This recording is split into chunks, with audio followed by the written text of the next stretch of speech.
بسم الله الرحمن الرحيم، والصلاة والسلام على أشرف الأنبياء والمرسلين سيدنا محمد الصادق الأمين. نحن طلاب مدارس النخبة الأهلية، سوف نتحدث في هذا اليوم عن فضل الصيام في شهر رمضان. الهدف من الصيام هو الزيادة في التقوى.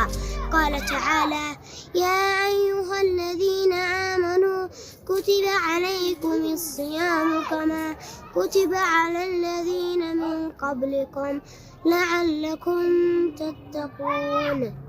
قال الله تعالى في الحديث القدسي: كل عملي ابن آدم لو إلا الصوم فإنه لي وأنا أجزي به.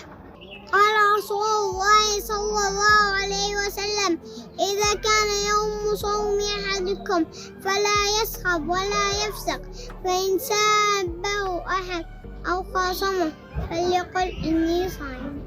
قال رسول الله صلى الله عليه وسلم: والذي نفس محمد بيده لخلوف فم الصائم أطيب عند الله من ريح المسك.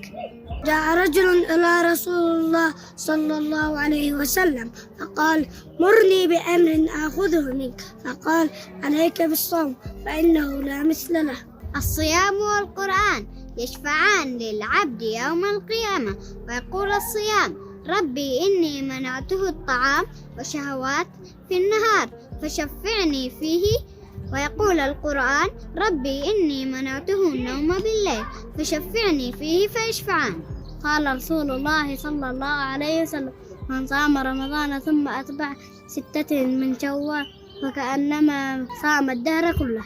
للصائم فرحتان: فرحة عند فطره وفرحة عند لقاء ربه. بالختام نوصي أنفسنا وأنفسكم بتقوى الله تعالى بالسر والعلن، واستغلال أوقات هذا الشهر الفضيل بما يرضي الله تعالى، والحمد لله رب العالمين.